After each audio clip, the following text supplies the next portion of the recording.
أعوذ بالله من الشيطان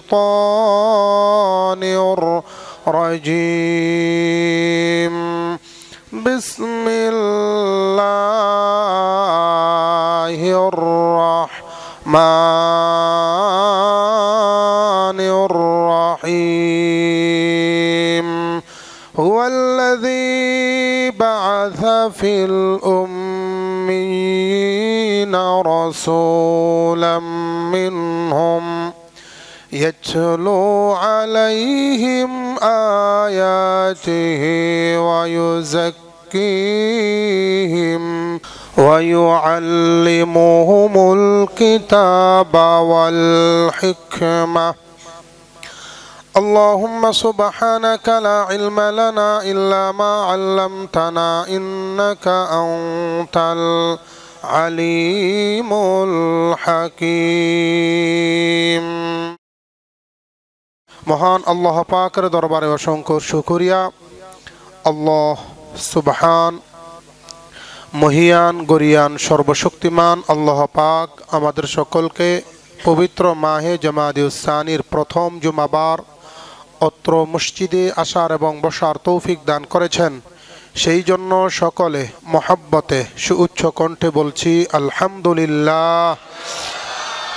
কুরআনুল কারীমের সূরা জুমআ এর ৭ নং আয়াতে কারিমা তিলাওয়াত করা হয়েছে।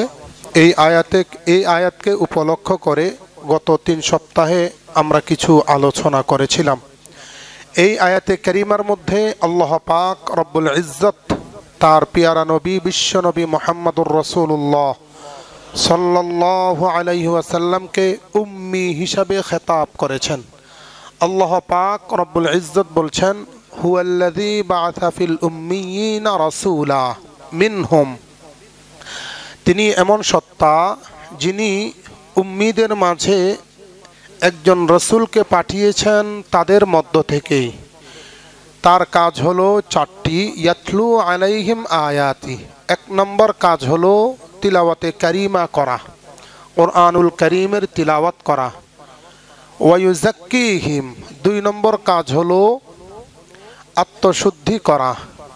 ওয়ায়ুআল্লিমুহুমুল কিতাব, ৩ নম্বর কাজ হলো কুরআনুল কারীম শিক্ষা দেওয়া।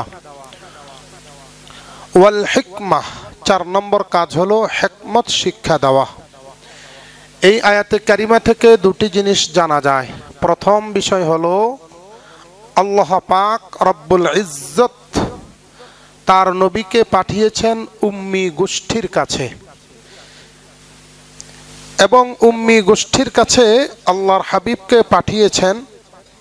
যেহেতু তাদের থেকেই পাঠিয়েছেন তাহলে নবীও উম্মি, ১ নম্বর বিষয়। ২ নম্বর বিষয় হলো নবীর কাজ হলো ৪টা। কয়টা কাজ? ১ নম্বর কাজ হলো ইয়াতলু আলাইহিম, তেলাওয়াতে কারিমা করা। ২ নম্বর কাজ হলো আত্মশুদ্ধি করা। ৩ নম্বর কাজ হলো কিতাব শিক্ষা দেওয়া, কুরআনুল কারীম শিক্ষা দেওয়া। ৪ নম্বর কাজ হলো হিকমত শিক্ষা দেওয়া। এই আয়াতে কারিমার মধ্যে সুস্পষ্টভাবেই বলা হয়েছে আল্লাহর হাবিব উম্মি। গত ২ সপ্তাহে আমি বলেছিলাম উম্মি শব্দটির অর্থ হলো যিনি অক্ষর জ্ঞান সম্পর্কে কোনো ধারণা নেই। অক্ষর কিভাবে লিখতে হবে, অক্ষর কোনটাকে কোন অক্ষর বলা হয়, এই ধরনের জ্ঞান যার নাই তাকে আরবি ভাষায় বলা হয় উম্মি। এখন প্রশ্ন জাগে আমার নবী উম্মি হন কিভাবে? এই প্রশ্নের জবাবেই বলা হয় আল্লাহর হাবিবকে উম্মি আল্লাহ নিজে বলেছেন। তবে উম্মি হচ্ছেন ওই ব্যক্তি যিনি দুনিয়ার কোনো শিক্ষকের মাধ্যমে শিক্ষিত নন, বরং শিক্ষিত কার মাধ্যমে? ওনাকে আমার আল্লাহ রব্বুল ইজ্জত সরাসরি শিক্ষা দান করেছেন। এমনকি কেমন শিক্ষা দিয়েছেন? দুনিয়ার শুরু থেকে শেষ পর্যন্ত যত ধরনের জ্ঞান বিজ্ঞান রয়েছে, বিজ্ঞানের যতগুলো শাখা প্রশাখা রয়েছে, সমস্ত শাখা প্রশাখাগুলো আমার আল্লাহ তার নবীকে একেবারেই এক এক করে খুলে খুলে বর্ণনা করে শিখিয়ে দিয়েছেন, বুঝিয়ে দিয়েছেন। তাহলে উনি উম্মি হওয়া সত্ত্বেও আল্লাহর শিক্ষায় দুনিয়ার সমস্ত মানুষের চাইতে, দুনিয়ার সমস্ত লোকদের চাইতে সবচাইতে বড় শিক্ষিত, ঠিক কিনা বলেন? এটার কিছু উদাহরণ আমরা গত সপ্তাহেও দিয়েছিলাম। এই সপ্তাহ যদি আল্লাহ তৌফিক দান করেন তাহলে কিছু উদাহরণ দান করব, পেশ করব। এখানে আগে একটা কথা জানার দরকার, বিজ্ঞান যেটা আছে পৃথিবীতে চলছে, এই বিজ্ঞানের সাথে কোরআনকে মিলানো যাবে না, বরং বিজ্ঞানকে কোরআনের সাথে মিলাতে হবে। কথা বুঝবেন? একটা হচ্ছে কোরআনকে বিজ্ঞানের সাথে মিলানো, আরেকটা হচ্ছে বিজ্ঞানকে কোরআনের সাথে মিলানো, কথা দুইটা।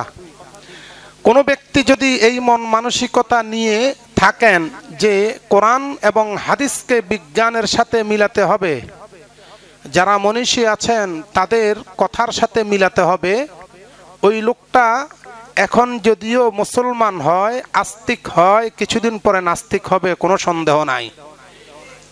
কিন্তু যেই ব্যক্তি গবেষক, যেই ব্যক্তি আল্লাহকে ভয় করেন, যেই ব্যক্তি বাস্তবেই একজন জ্ঞানী, সেই ব্যক্তি বিজ্ঞানকে কোরআনের সাথে মিলাবে, ঠিক কিনা বলেন? আমরা ওই দৃষ্টিকোণ থেকে বিজ্ঞানকে কোরআনের সাথে মিলাচ্ছি, কোরআনকে বিজ্ঞানের সাথে নয়। এই চিন্তা কল্পনা কোনোদিন একজন মুসলমানের জন্য করাটা বৈধ নয়, অতএব বড় সাবধান। এখন কথা হলো, বিজ্ঞানকে কোরআনের সাথে মিলানো কি জরুরি? আসলে জরুরি না, একেবারেই জরুরি না। বিজ্ঞানকে কোরআনের সাথে মিলানো যেই কথা, না মিলালোই সেই কথা।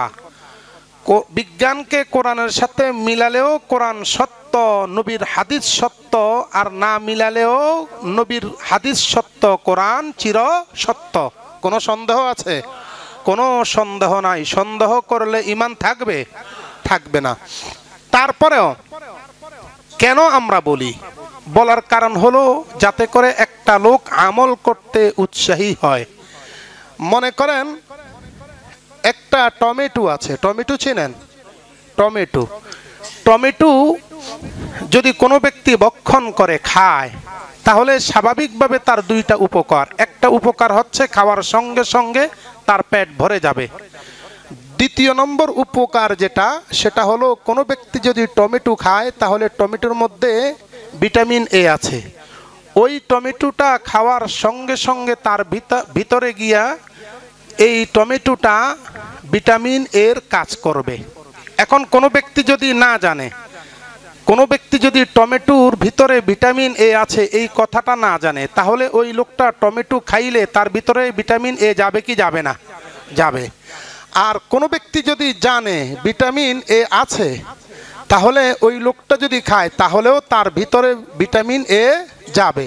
কিন্তু জানার অর্থ হলো এই লোকটা ভিটামিন এর সংবাদ যখন পাবে তখন সে ভাববে তাহলে বেশি বেশি ভিটামিন এ খাওয়ার জন্য আমাকে টমেটো খাইতে হবে, ঠিক কিনা বলেন? ঠিক তদ্রূপ কোনো ব্যক্তি যদি কোরআনুল কারীম মানে, কোনো ব্যক্তি যদি হাদিস শরীফ মানে, নবীর সুন্নাহ মানে, ওই লোকটা কোরআনুল কারীম মানলেও লাভ, আর যদি কোরআনুল কারীম সম্পর্কে জানে তারপরেও লাভ, না জেনেও যদি মানে তারপরেও লাভ, জান্নাত পাবেই পাবে।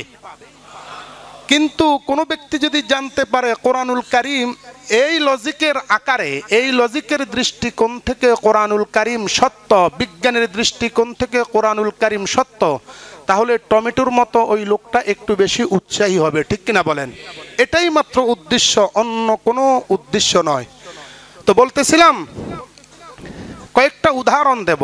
এক নম্বর উদাহরণ, আমরা জানি মানুষের ব্রেন, মাথার মধ্যে ব্রেন আছে। চির সত্য এই কথাটা, মানুষ যখন কোনো কাজ করে তখন এই ব্রেন দ্বারা কাজ করে। এটা আজও পর্যন্ত অনেক মানুষ এই কথাই জানে যে মানুষ যখন কোনো কাজ করে তাহলে সে ব্রেন দ্বারা করে। এখন সে যদি বলে যে আমি যাত্রাবাড়ি যাব, এই কল্পনাটা করেছে ব্রেন দ্বারা, সিদ্ধান্ত নিয়েছে, এরপরে চলে যাচ্ছে।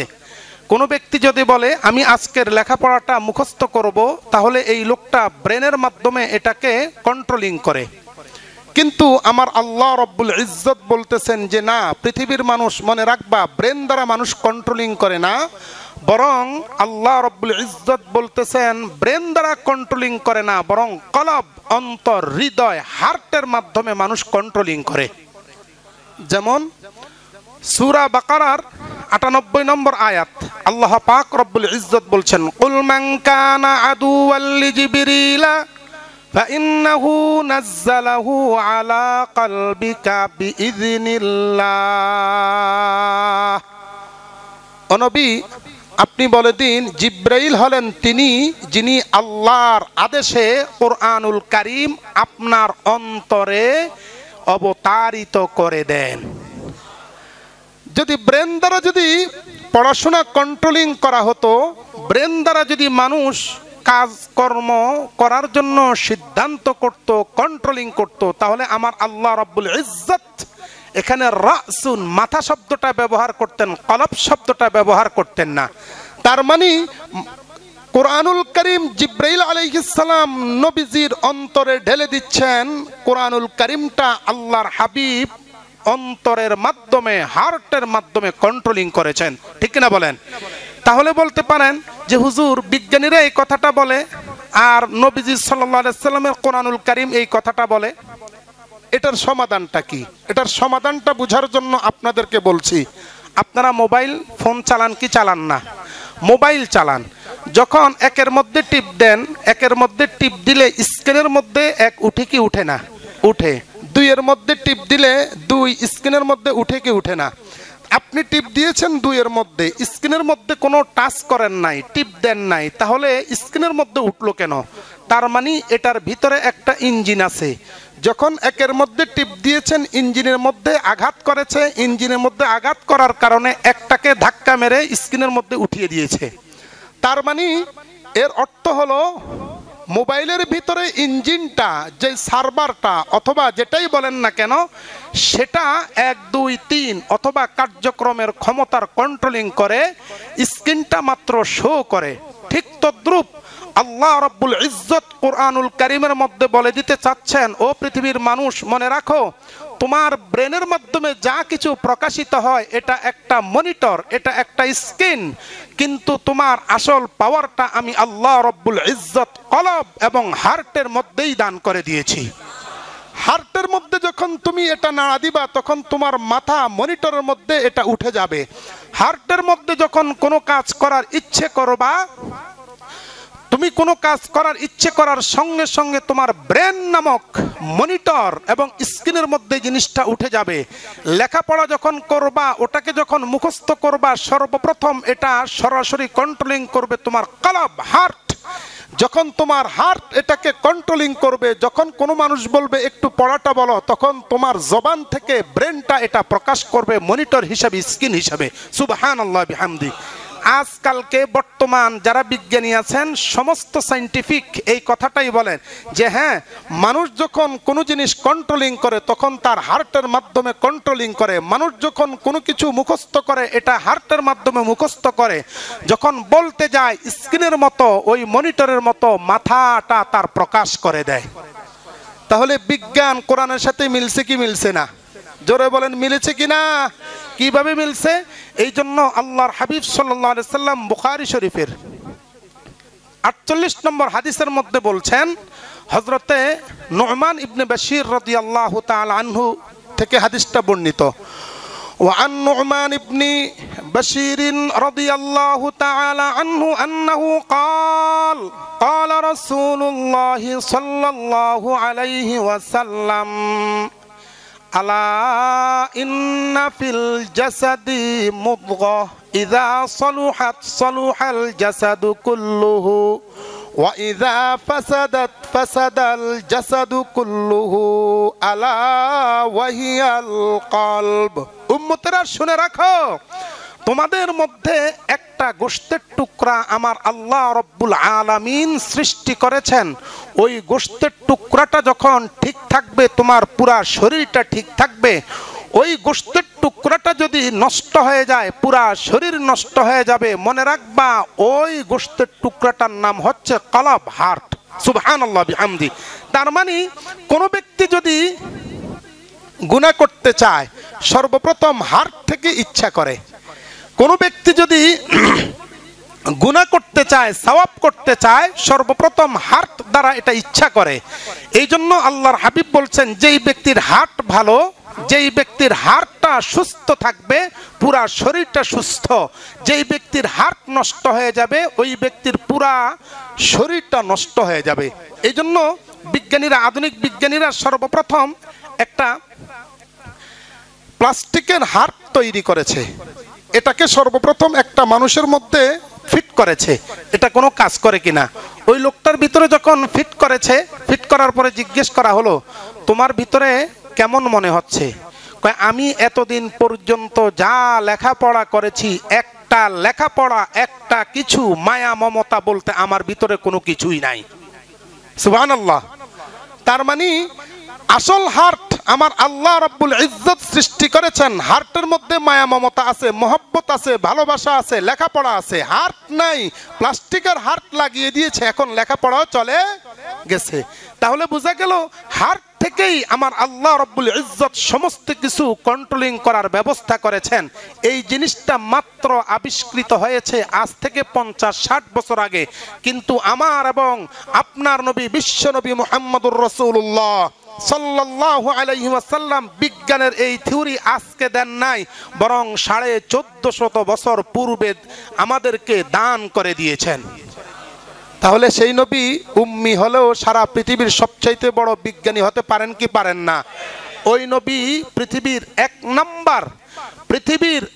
নাম্বার শিক্ষিত মানুষ হতে পারেন কি পারেন না? নবী হওয়ার যোগ্যতা রাখেন কি রাখেন না? সেই নবীকে নবী মানতে আমাদের কোনো অসুবিধা আছে? এখন প্রশ্ন হলো, আল্লাহর হাবিব সাল্লাল্লাহু আলাইহি ওয়াসাল্লাম বলেছেন যখন হার্ট নষ্ট হয়ে যায় পুরা শরীর নষ্ট হয়ে যায়। হার্ট যখন ভালো থাকে পুরা শরীর ভালো থাকে। তাহলে হুজুর এই হার্টটা কিভাবে ভালো রাখবো? কোরআনুল কারীমের 13 নম্বর পারার 12 নম্বর পৃষ্ঠার 5 এবং 7 নম্বর লাইনের মধ্যে আমার আল্লাহ রাব্বুল ইজ্জত বলতেছেন, আলা বিযিকরিল্লাহি তাতমাইন্নুল কুলুব। ও পৃথিবীর মানুষ মনে রাখবা, যেই যত বেশি জিকির করবে, জিকির করার কারণে ওই লোকটার হার্ট একেবারে সম্পূর্ণরূপে ভালো হয়ে যাবে। হাফিজ হুজুর রহমতুল্লাহি আলাইহির নাম শুনেছেন আপনারা? নাম শুনছেন? হাফিজ হুজুর রহমতুল্লাহি আলাইহির কাছে এক লোকে যায়, বলতেছে হযরত আমি দীর্ঘদিন পর্যন্ত হার্টের রোগে আক্রান্ত। কয় কি সমস্যা কি? কয় আমি যখন দৌড়াই, দৌড় দিলে আমার হাঁপানি ছুটে যায়, আবার যখন আস্তে আস্তে হাঁটি, আস্তে আস্তে হাঁটলে অনেক সময় শরীর থেকে ঘাম বের হয়, আর অনর্থক আমার কোনো কষ্ট হচ্ছে না, তারপরও নিঃশ্বাস বড় হয়ে যায়। এটার কারণটা কি? তো হুজুর বলতেছেন আপনি কোনো ডাক্তারের সাথে যোগাযোগ করেছেন? কয় হ্যাঁ আমি ডাক্তারের সাথে যোগাযোগ করেছি। তো ডাক্তার কি বলেছে? বলেছে যে আপনার হার্টের মধ্যে একটু সমস্যা আছে, আপনাকে কিছু ঔষধ পান করতে হবে, ঔষধ সেবন করলে আপনার এই রোগটা ভালো হয়ে যাবে। হুজুর আপনি যদি কোনো আধ্যাত্মিক কোনো ধরনের চিকিৎসা আমাকে দিতে পারেন হার্টের, তাহলে আমার জন্য উপকার হতো। হাফিজ হুজুর রহমতুল্লাহি আলাইহি বলতেছেন তুমি সকালবেলায় লা ইলাহা ইল্লাল্লাহ, লা ইলাহা ইল্লাল্লাহ এটার জিকির কমপক্ষে 200 বার করবা। মাগরিবের নামাজের পরে লা ইলাহা ইল্লাল্লাহ, লা ইলাহা ইল্লাল্লাহ এটার জিকির কমপক্ষে 200 বার করবা। কয়বার হলো? 400। দৈনিক কয়বার হলো? 400 হবে।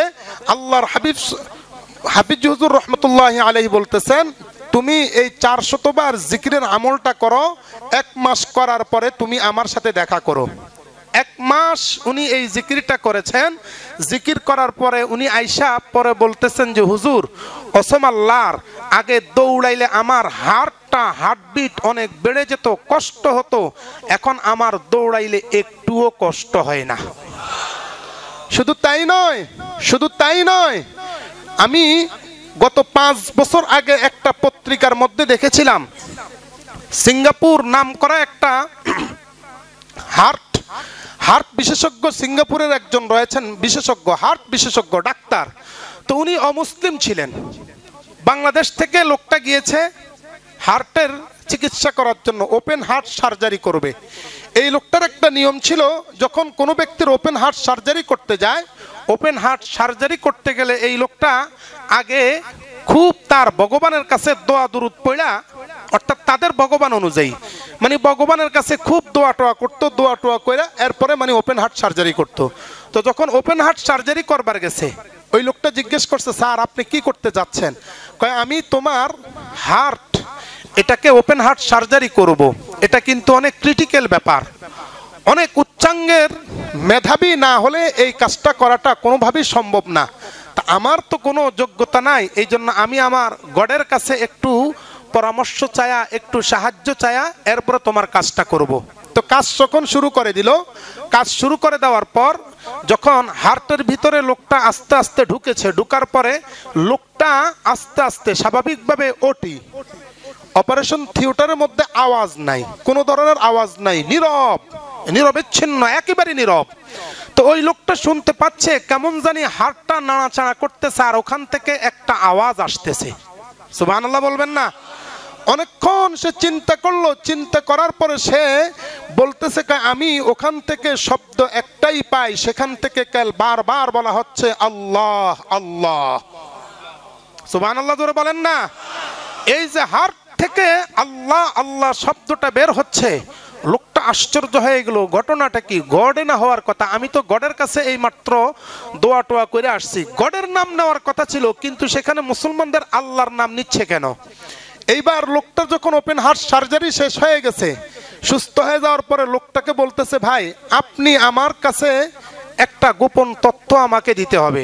কয় কি গোপন তথ্য? কয় তথ্যটা হলো, আমি যখন আপনার ওপেন হার্ট সার্জারি করেছি, আমি আশ্চর্য কিছু কাজ দেখতে পেয়েছি সেখানের মধ্যে।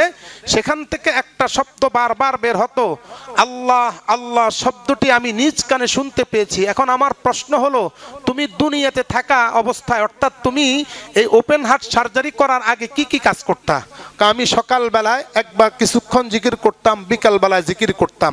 তখন উনি সিদ্ধান্ত দিয়েছেন, মানুষের কল্পটা হচ্ছে এমন একটা কল্প, সকাল এবং সন্ধ্যাবেলায় যেই ব্যক্তি কোনো ব্যক্তির প্রলাপ করবে, কোনো ব্যক্তির জপমালা করবে, ওই জিনিসটা তার কলবের মধ্যে একেবারে চিরস্থায়ীভাবে লিপিবদ্ধ হয়ে যায়, আওয়াজ হতে থাকে। তখন তিনি বলছেন, তুমি সারাক্ষণ আল্লাহর নাম নিচ্ছ, এই জন্য কলব থেকে আল্লাহ আল্লাহ লফজটা বের হচ্ছে। লোকটা বলতেছে, কয় আমি আর আমার ধর্মের মধ্যে থাইকা লাভ নাই, তাহলে আমাকে মুসলমান হয়ে যেতে হবে। এটা হচ্ছে জিকির, হচ্ছে কলবের সবচেয়ে বড় ঔষধ।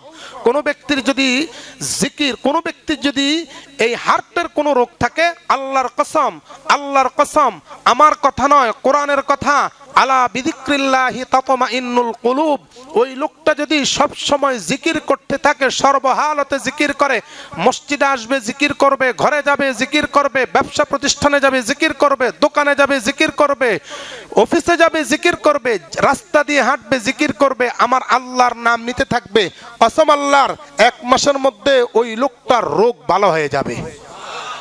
কিন্তু কথা হলো বিশ্বাসের সাথে করতে হবে। আমরা তো এমন পাপের মধ্যে আছি, আমরা পাপ করতে করতে আমাদের দোয়া কবুল হইতো দেরি হয়। এই জন্য আমলটা চালিয়ে যাওয়া উচিত। কারো যদি এই সমস্যা থাকে, বেশি বেশি জিকির করবা। রাজি আছেন? আল্লাহ তুমি আমাদের সবাইকে কবুল আর মঞ্জুর করে নাও। 2 নম্বর উদাহরণ, হযরত আবু হুরায়রা রাদিয়াল্লাহু তাআলা আনহু থেকে একটা হাদিস বর্ণিত হয়েছে বুখারী শরীফের 6242 নং হাদিস, 6242 নং হাদিস। হযরত আবু হুরায়রা রাদিয়াল্লাহু তাআলা আনহু বলতেছেন, قال أبو هريرة رضي الله تعالى عنه عن النبي صلى الله عليه وسلم إن الله كتب على بني آدم حظه من الزنا ذلك أدرك لا محالة أو كما قال النبي عليه الصلاة والسلام। হযরতে আবু হুরায়রা রাদিয়াল্লাহু তাআলা আনহু বলতেছেন, রাসূলুল্লাহ সাল্লাল্লাহু আলাইহি সাল্লাম বলেছেন, মানুষের হার্টের মধ্যে মানুষের হার্টের মধ্যে একটা সফটওয়্যার বসা আছে, আল্লাহ পাক রব্বুল ইজ্জত বসিয়ে দিয়েছেন জিনার সফটওয়্যার। তার মানে অন্তরের মধ্যে ভালো কাজ করারও সফটওয়্যার আছে, অন্তরের মধ্যে গুনাহ করার সফটওয়্যার আছে, অন্তরের মধ্যে জিনা করার সফটওয়্যার আছে। সফটওয়্যার বুঝেন? সফটওয়্যার অর্থ হচ্ছে আমি যে কম্পিউটারের মধ্যে কাজ করব, মনে করেন লেখালেখি করব, এটার জন্য আলাদা সফটওয়্যার আছে মাইক্রোসফটের। আমি যদি গ্রাফিক্সের কাজ করি তাহলে ওটার মধ্যে আলাদা একটা সফটওয়্যার আছে গ্রাফিক্সের। আমি যদি ভিডিও এডিটিং করি ওটার মধ্যে কামটাসিয়া বা এই জাতীয় আরো অন্যান্য কিছু সফটওয়্যার আছে। এক একটা কাজের জন্য এক একটা সফটওয়্যার। আমার আল্লাহ রব্বুল ইজ্জত মানুষের অন্তরের মধ্যেও বিভিন্ন সফটওয়্যার স্থাপিত করে দিয়েছেন। গুনাহের সফটওয়্যার আছে, সওয়াবের সফটওয়্যার আছে, জিনার সফটওয়্যার আছে, যত কাজ আছে সমস্ত কাজের একটা একটা সফটওয়্যার আল্লাহ পাক রব্বুল ইজ্জত ফিট করে দিয়েছেন। যখন মন চাইবে কোনো ব্যক্তি জিনা করতে তখন ওই সফটওয়্যারের মাধ্যমে ইচ্ছা করতে হবে। যখন মন চাইবে আমি আজকে নামাজ পড়ব, সওয়াবের সফটওয়্যারের মাধ্যমে ইচ্ছা করবে মসজিদে আসবে নামাজ পড়বে। যখন মন চাইবে পরের ধনসম্পদ লুটতারাজি করব, তখন এটার ভিতরে আলাদা একটা সফটওয়্যার আছে, ওই সফটওয়্যারের মাধ্যমে ইচ্ছা করতে হবে, তখন পরে ধনসম্পদ লুটতারাজি করা যাবে। কথাটা বুঝে আসছে আপনাদের? আল্লাহ পাক রব্বুল ইজ্জতের রাসূল করিম সাল্লাল্লাহু আলাইহি সাল্লাম আবু হুরায়রার মাধ্যমে তামাম দুনিয়ার মানুষদেরকে জানান দিচ্ছেন, পৃথিবীর মানুষ মনে রাখো, যখন আল্লাহ পাক তোমাদের অন্তরের ভিতরে জিনার একটা সফটওয়্যার বসায় দিয়েছেন, এই সফটওয়্যারের মাধ্যমে কোনো ব্যক্তি যদি চায় জিনা করতে তাহলে জিনা করতে পারবে, আর কোনো ব্যক্তি যদি চায় যে আমি জিনা করব না, জিনা থেকে মুক্ত থাকবো, তাহলে এই সফটওয়্যারের মাধ্যমে সেই ব্যক্তি জিনা থেকে মুক্ত হতে পারবে। এই জন্য আবু হুরায়রার সামনে বলতেছেন ফাজিনাল আইন আন নজর, অতএব যেই ব্যক্তি চোখ দ্বারা কোনো মহিলার দিকে তাকাবে এটা হচ্ছে তার জন্য একটা জিনা। কোন ব্যক্তি নফসের মাধ্যমে পর নারীকে ইচ্ছা করবে এটা তার জন্য জিনা। কোন ব্যক্তি হাইটা হাইটা জিনা করতে যাবে, পায়ের জিনা। তার মানে কানের জিনা আছে, চোখের জিনা আছে, মুখের জিনা আছে, অন্তরের জিনা আছে। অর্থাৎ তার সফটওয়্যারটাই কাজ করবে, যেটার মাধ্যমে সে পরিচালনা করবে সেটার দ্বারাই জিনা হবে। এখন জিনা অর্থ হলো পরনারী থেকে সহবাস করে মজা নেওয়া, এটাকে বলা হয় জিনা আরবি ভাষায়। তা এখন তাকাইলে আমাদের জিনা হবে কিভাবে প্রশ্ন জাগে। কোন ব্যক্তি যদি হাইটা যায় তাহলে পায়ের জিনা হবে কিভাবে প্রশ্ন জাগে। কোন ব্যক্তি যদি পরনারীকে কামনা করে, অমুক মহিলাটা যদি রাত্রে বেলা পাইতাম, এই কামনা করার কারণে জিনা হবে, এটার কারণটা কি, এটা কিভাবে জিনা হয় প্রশ্ন হয়।